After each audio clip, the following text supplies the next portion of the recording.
Olá, meu nome é Antônio Bisconcin Júnior, sou professor no Instituto Federal de Rondônia e desenvolvi meu doutorado na FEA Unicamp com a professora Lilian Mariotti e fiquei muito feliz por ter sido convidado para participar do podcast Prato de Ciência. A minha proposta hoje é mudar um pouco a cara deste quadro, o arroz com feijão. Então, hoje serviremos arroz com feijão e vamos colocar um inseto comestível. Um espetinho de grilo assado e bem crocante. Já fico imaginando a sua cara, meu nobre ouvinte, ao ser apresentado para este prato. Também imagino algumas perguntas surgindo na sua mente. Será que vale a pena comer isso? Será que essa coisa de insetos comestíveis não é uma invencionice atual desses cientistas ou uma moda gastronômica? Será que é seguro comer insetos? E agora eu que faço uma pergunta para você. Será que ao final deste podcast você vai experimentar esse prato? Bom, então segue até o final desse episódio comigo para descobrir essas respostas.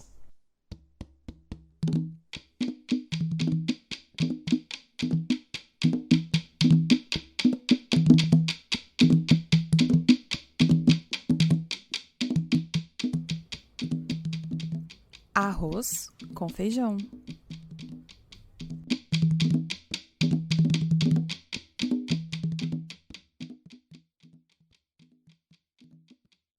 Então, neste episódio do Prato de Ciência, vou mostrar o contexto de trazermos os insetos para a mesa, abordar os benefícios do uso de insetos como alimento para humanos, questões sobre a tradição, a aceitação cultural desse alimento, além de ações recentes e o futuro do consumo de insetos, e algumas considerações sobre segurança e regulação.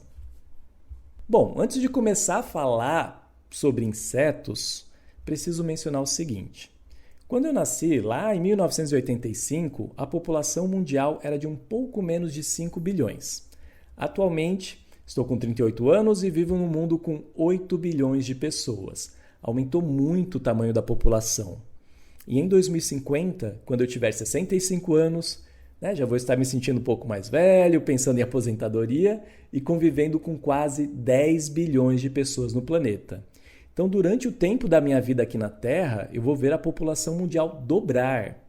E eu, como profissional da área de alimentos, me pergunto, como essas pessoas todas vão se alimentar? Afinal de contas, a população mundial dobrou, mas o espaço e recursos para produzir comida não dobrou. O que a gente pode fazer? Quais alternativas podemos estudar e tentar? Uma das alternativas para o futuro da alimentação do planeta está no passado, na verdade, uma alternativa pré-histórica.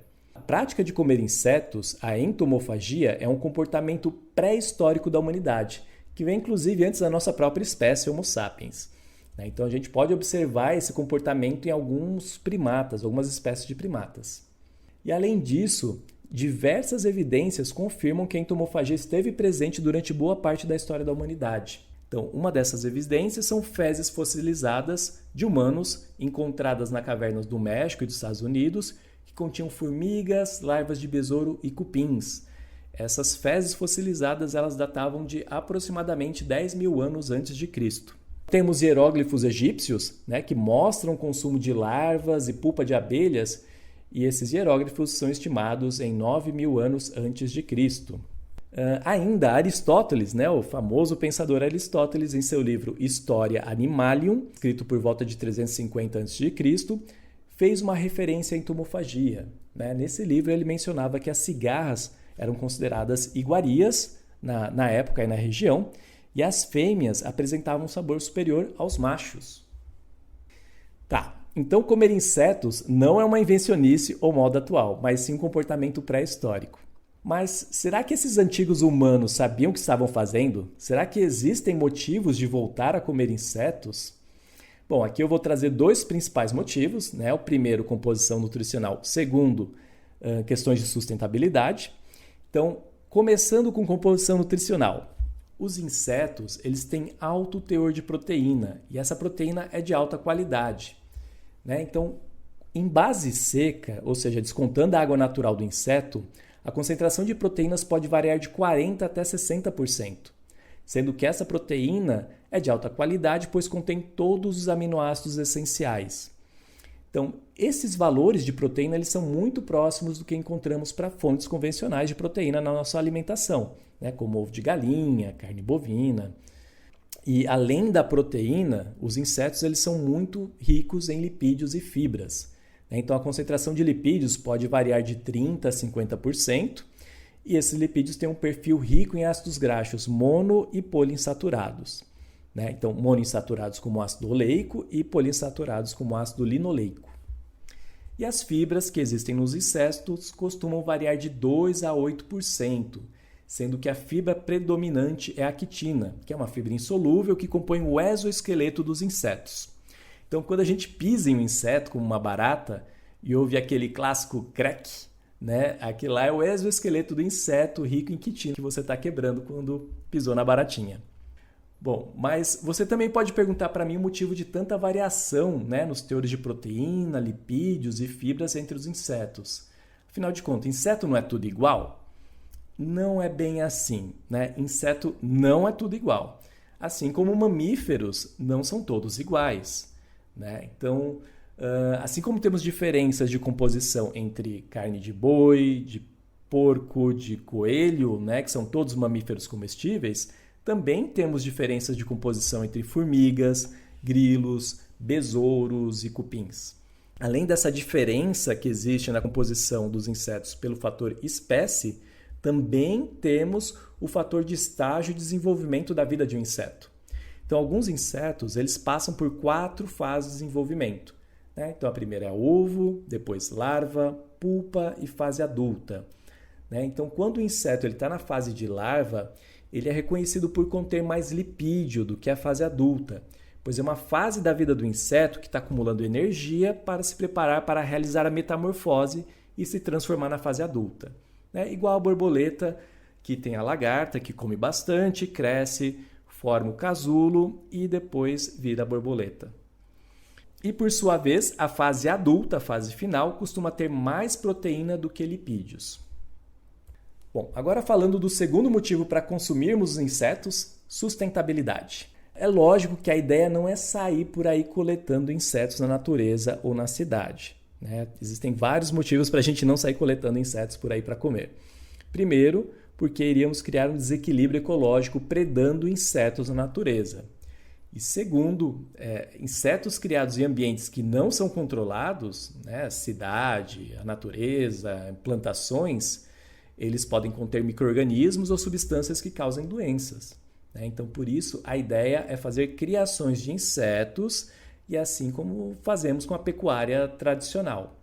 Então, quando a gente compara a criação de insetos com a criação de animais de corte tradicionais, como boi, porco e frango, a gente percebe que a produção de proteína de inseto é muito mais eficiente. Então, alguns números para reforçar essa afirmação. Para produzir 1 kg de proteína de boi, precisamos de 20 kg de alimento. Para produzir 1 kg de proteína de porco, precisamos de 6,7 e de frango 3,3 kg de alimento. Já para produzir 1 kg de proteína de grilo, é necessário somente 1,7 kg. Então, uma quantidade muito menor.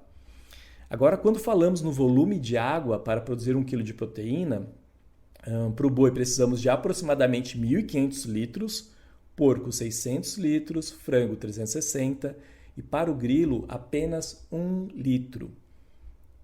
Além disso, a taxa de reprodução dos insetos é bem maior do que esses outros animais. Então, para gado bovino, em média, a cada 6 anos você obtém 4 novos animais por vaca reprodutora, enquanto que para o grilo, a cada 6 semanas você pode obter 200 novos animais por grilo fêmea. Então, além dessas vantagens, a criação de insetos exige menos espaço e produz menos gases do efeito estufa. Então, vou pegar a criação de outro inseto aqui como exemplo, a criação do inseto chamado Tenebrio molitor.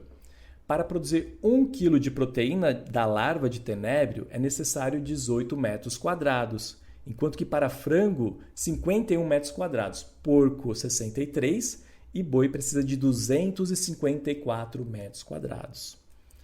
Já com relação à produção de gases do efeito estufa, para 1 kg de proteína de tenébrio se produz 2,65 kg de gás do efeito estufa. Né? Isso é equivalente em CO2. Esse valor ele é muito próximo com a produção de frango, mas é um valor bem menor do que a de porco. Né? Então, o porco é 3,87 kg de CO2 e do boi, que é 12,51 equivalente em CO2. Então, eu acho que consegui deixar claras as vantagens nutricionais e sustentabilidade na criação dos insetos. Mas se é tão bom assim, por que não existem pessoas comendo insetos por aí? Na verdade, muitas pessoas já comem insetos em nosso planeta. A entomofagia é praticada por aproximadamente 1/4 da população mundial, por volta de 2 bilhões de pessoas, sendo que os continentes africano e asiático são os que mais consomem insetos. Por exemplo, nos países do Congo e da República Centro-Africana, mais de 70% da população consomem lagartas. E na capital da República Centro-Africana, Bangui, esse consumo é responsável por 30% da proteína animal ingerida anualmente pela população. Então, os insetos são uma importante fonte de nutrientes para estas comunidades. Um outro exemplo mais popular é a Tailândia. A Tailândia é super reconhecida pelos turistas com relação aos espetinhos de gafanhoto, de larvas e até de escorpiões que são vendidos nas ruas da capital, Bangkok. Mas, além disso, a Tailândia ela é considerada por ter a maior cadeia agroindustrial de insetos para a alimentação humana do mundo. Bom, agora falando sobre a entomofagia que ocorre mais próximo do nosso país. Na América Latina, é possível notar que a entomofagia é uma cultura alimentar que existia anterior à colonização europeia. Então, quando olhamos países que conservaram mais a sua cultura original, vemos que o costume de comer insetos ainda persiste. Então, no México, podemos citar os chapulines, que são grilos ou gafanhotos desidratados ou fritos, que são vendidos na capital. Na Colômbia, temos as hormigas culonas, que são semelhantes à nossa tanajura ou saúva. Inclusive, aqui no Brasil, era muito comum que as pessoas que moravam na zona rural tinham o costume de coletar essas formigas na época da revoada, para consumir o abdômen, a bundinha da tanajura, principalmente para fazer a famosa farofa de tanajura, que inclusive é super crocante e tem um sabor incrível. Bom, ainda hoje esse costume perdura em algumas cidades do interior e já tive o privilégio de experimentar algumas vezes por aí. Já sobre os indígenas brasileiros, podemos mencionar as etnias dos Suruí e dos Tarianos que consomem lagartas e larvas de besouro. E preciso recomendar a larva do bicho do coco. Sempre que eu tenho a oportunidade de fazer trilhas na região amazônica e vejo cocos de babaçu no caminho, sei que uma saborosa larva está crescendo dentro de algum daqueles cocos. E o sabor intenso de leite de coco que essas larvas têm é muito bom, é incomparável. Essa cultura alimentar pré-histórica perdurou em diversas comunidades tradicionais, pelo mundo, pelo Brasil, até os dias atuais. Mas e o que a cultura ocidental moderna das grandes cidades pensa sobre o assunto? Bom, a cultura ocidental moderna costuma perceber os insetos como seres sujos, vetores de doenças, pragas de lavoura, contaminantes de alimentos, e acabam esquecendo dos fatores benéficos que os insetos têm, como a polinização, dispersão de sementes, utilizado em controle biológico, decomposição de resíduos. Inclusive, insetos produzem mel, e podem também ser uma potencial fonte de proteínas. Além disso, já consumimos alguns insetos de maneira não intencional, nos alimentos que compramos nos mercados, alimentos processados. Inclusive, a legislação brasileira regulamenta a quantidade máxima que pode ter de insetos em certos grupos de alimento. Então, por exemplo, em 100 gramas de geleia, pode ter até 25 pedaços de inseto, enquanto que em café, 25 gramas de café, pode ter até 60 pedaços de inseto. Isso é regulado no Brasil. Bom, e isso ocorre porque é praticamente impossível garantir que um alimento que você compra no mercado não tenha pelo menos pedaços de insetos que vieram do campo, junto com a matéria-prima. E ainda temos o caso da cochonilha. A cochonilha é um pulgãozinho que habita certos cactos, e desse pulgão é extraído o corante carmim, que é largamente utilizado na indústria alimentícia, na indústria de cosmético também é muito utilizado. Então, da próxima vez que você for consumir um biscoito recheado um sorvete ou iogurte de sabor morango, tenta conferir a lista de ingredientes que provavelmente você vai encontrar o carmim cochonilha por lá. E saiba que é o pigmento extraído do inseto cochonilha. Então, apesar dessa visão negativa que as pessoas têm com relação a incluir insetos em sua alimentação, diversos fatores podem causar uma mudança no que é considerado comestível. Então, fatores como questões sociais, por exemplo, se as pessoas à sua volta começam a consumir algo diferente, de maneira positiva, você pode ter uma mudança em relação a isso. Questões econômicas também, se surge uma alternativa alimentar que é mais acessível, mais barato. Questões ambientais, se você descobre uma alternativa alimentar que tem um impacto ambiental reduzido em comparação a outros alimentos. Temos também questões de moda alimentar, se restaurantes, programas de cozinha, grandes chefs começam a apresentar essa alternativa, insetos, por exemplo, de maneira sofisticada. E também por informação, como que estamos fazendo aqui neste podcast. Quando as pessoas adquirem conhecimento de que aquela alternativa é comestível e vantajosa sobre diversos aspectos. Então, com o objetivo de difundir no Ocidente o uso de insetos para a alimentação humana, diversas ações ocorreram nesta última década. Em 2013, um grupo de pesquisadores vinculado a Organizações das Nações Unidas para a Alimentação e Agricultura, a FAO, publicou um relatório extenso que abordava diversos aspectos da entomofagia, como a criação de insetos, receitas, informações nutricionais. Então, esse relatório, que é o Edible Insects Future Prospect for Food and Feed Security, foi um grande marco do início do olhar ocidental para essa matéria-prima alimentícia. E mesmo o texto tendo mais de 10 anos, as informações que estão lá ainda são muito relevantes. Então, eu considero um excelente texto para quem quer começar a conhecer mais a fundo essa área. Bom, já no ano seguinte à publicação desse relatório, em 2014, foi criado o primeiro congresso sobre o tema, Insects to Feed the World. Atualmente, este congresso está na sua 5ª edição e já ocorreu em diversos países, como Canadá, China, Holanda, e este ano será em Singapura no mês de junho. Em 2015, foi criada a primeira revista científica sobre o assunto, o Journal of Insects as Food and Feed. Atualmente, a revista está no seu 10º volume e já tem um fator de impacto de 5,1. No mesmo ano, a EFSA, European Food Safety Authority, equivalente à nossa Anvisa aqui no Brasil, publicou um relatório apontando que os riscos do consumo de insetos é igual ao consumo de qualquer outro animal convencional. Então não existem riscos adicionais no consumo por serem insetos. Já em 2018, entrou em vigor a legislação de novos alimentos na União Europeia, onde todo alimento ou ingrediente alimentício considerado como novo deveria passar por uma avaliação minuciosa para aprovação de comercialização na União Europeia. E somente mais recentemente, entre 2021 e 2023, foram aprovadas legislações de 4 insetos para o consumo humano pela União Europeia. Então, foram aprovadas as larvas do Tenebrio molitor e do Alphitobius diaperíneus, que são 2 espécies de besouros. Também foi aprovado o consumo do grilo doméstico, da espécie Aqueta domesticus, e também do gafanhoto, da espécie Locusta migratória.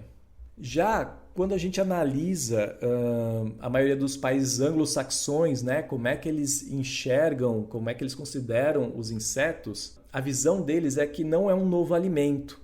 Então, nesses países, como os Estados Unidos, Austrália, Reino Unido, Canadá, é autorizada a criação, a comercialização, a importação, só que é lógico que eles precisam seguir as normas sanitárias vigentes daquele país. E nesses países europeus e norte-americanos já podemos encontrar vários alimentos feitos à base de insetos. Então, o mais popular são os insetos inteiros, desidratados, salgados e saborizados. Eles vêm em embalagens igual aos salgadinhos extrusados aqui no Brasil. Aquelas embalagens plásticas laminadas. E são consumidos de forma semelhante aos salgadinhos, como um snack ou um aperitivo.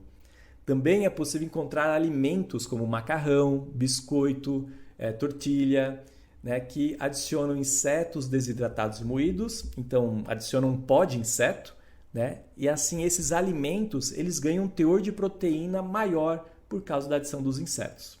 Também é possível encontrar alimentos que simulam produtos cárneos, nesses mercados dos países europeus e norte-americanos, como hambúrguer e almôndega feitas exclusivamente de insetos.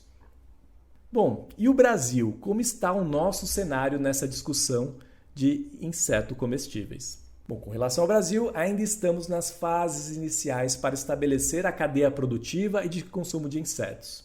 Então, temos algumas poucas startups que estão em busca de investimento, estabelecendo seu processo de criação e desenvolvimento de produtos à base de insetos. Mas a grande maioria está focando o uso de insetos para alimentação animal, né? Então, atualmente, existe uma aceitação maior no nosso país de uso de insetos para alimentação animal do que humana. Bom, também já temos alguns grupos de pesquisa que estão se estruturando em estados como Minas Gerais, Rio Grande do Sul, Paraná, São Paulo também. E já tivemos 2 congressos sobre o assunto no país, né? O INCETEC, sendo que o primeiro evento foi em 2019, em Montes Claros, em Minas Gerais, né? Que foi apoiado pela UFMG e pela Associação Brasileira de Criadores de Insetos Alimentícios, que é a Asbracia. E o segundo evento foi em 2023, ocorreu em Campinas, né, São Paulo, apoiado pela Unicamp e também pela Asbracia. Porém, contudo, todavia, temos uma barreira até conseguirmos achar e comprar esses alimentos à base de insetos nos mercados do Brasil. A legislação brasileira tem um entendimento semelhante à União Europeia. Então, os insetos eles são considerados novos alimentos ou ingredientes e, como tal, precisam ser submetidos para avaliação de segurança nos órgãos de fiscalização brasileiros. O processo para a construção de um relatório para submissão à Anvisa é longo. Precisa detalhar toda a criação, processamento do inseto. Então tem que ter ensaios e análises microbiológicas e químicas, né, para conseguir comprovar a segurança daquele alimento final para o consumo humano. Bom, além disso, além da construção desse relatório ser muito longo e complexo, né, o processo de avaliação pela Anvisa também é longo. Eles pedem um prazo de aproximadamente 1 ano e meio para emitir o primeiro parecer. Então, até o momento, não existem normas no Brasil estabelecendo como deve ser a criação, o processamento, a comercialização e o controle de qualidade de algum inseto comestível no país. Por isso, não encontramos esses alimentos à venda dos mercados. Bom, tirando essa barreira legislativa, parece que insetos é uma maravilha, né? Será que tem alguma pegadinha nisso, né? Essa coisa de insetos comestíveis? Sim, também temos alguns riscos no consumo de insetos. O primeiro é: coma apenas espécies consideradas comestíveis. Não dá para sair por aí catando insetos e comendo tudo, né? Então existem espécies que têm um histórico de ingestão, de consumo. Essas são as que podem ser consumidas. Além disso, algumas substâncias como a quitina, a proteína, né, algumas proteínas como tropomiosina, arginina, quinase, alfamilase, podem desencadear reações alérgicas. Essas alergias à ingestão de insetos estão muito associadas a alergias de crustáceos. Então, se você é alérgico a camarão, lagosta, melhor tomar cuidado, pois pode ter uma alergia cruzada a grilos, por exemplo. Isso acontece porque crustáceos e insetos são artrópodes e apresentam muitas substâncias semelhantes nas suas composições. Ainda, né, os insetos podem ser hospedeiros de parasitas, de micro-organismos patogênicos, como salmonela, listéria, e acumular pesticidas e herbicidas. Então, para evitar ou pelo menos diminuir bastante estes riscos, o primeiro passo é não consumir insetos selvagens, né? E quando eu falo insetos selvagens, estou fazendo aspas, ou seja, aqueles insetos que cresceram em plantações ou nas cidades ou mesmo na natureza. Então, o mais seguro é consumir insetos que foram criados em ambientes adequados, com alimentação adequada, seguindo todos os cuidados sanitários para servirem de alimento para os seres humanos. Então, é igual que fazemos com outros animais de abate, né? Não é recomendado consumir animais que estão soltos na cidade ou na natureza, pois não tem como garantir que não entrar em contato com nenhum patógeno ou substância que faça mal à saúde humana. Então, em resumo, os insetos apresentam os mesmos riscos do que qualquer outro tipo de alimento à base de animal. Nada adicional. Bom, então, encerrando sobre insetos comestíveis, vamos recapitular os principais pontos. Vimos que os insetos são usados como alimentos desde a pré-história da humanidade, que são fontes de proteínas e lipídios de alta qualidade e a sua produção é mais sustentável do que a de outros animais que comemos. Também que os insetos são consumidos em diversas comunidades pelo mundo e por povos originários brasileiros. Porém, os ocidentais modernos têm uma visão negativa sobre comer insetos. Em contrapartida, vimos que existem diversas ações no mundo ocidental moderno para tornar essa alternativa alimentar mais acessível. Contudo, no Brasil, apesar da mobilização positiva de startups, grupos de pesquisa, ainda temos um entrave na legislação. E para finalizar, nem tudo é perfeito no mundo dos insetos, existem sim alguns fatores de riscos que devem ser considerados ao serem consumidos. Bom, chegamos ao final deste episódio. E aí, aquele prato lá do começo do episódio, o arroz com feijão e espetinho de grilo, você provaria? Se você é do time dos aventureiros que provaria, te convido a pensar novas formas de comer insetos, além do arroz com feijão. Talvez inserindo em alimentos já estabelecidos no mercado ou produzindo alimentos completamente novos com essa matéria-prima alimentar. Mas, se você é do grupo que não provaria, mesmo depois de toda essa informação, então te convido a pensar como poderíamos fazer para quebrar esse sentimento de rejeição. De que forma ou situação você aceitaria comer insetos? Bom, pessoal, muito obrigado por me acompanharem até aqui e até uma próxima.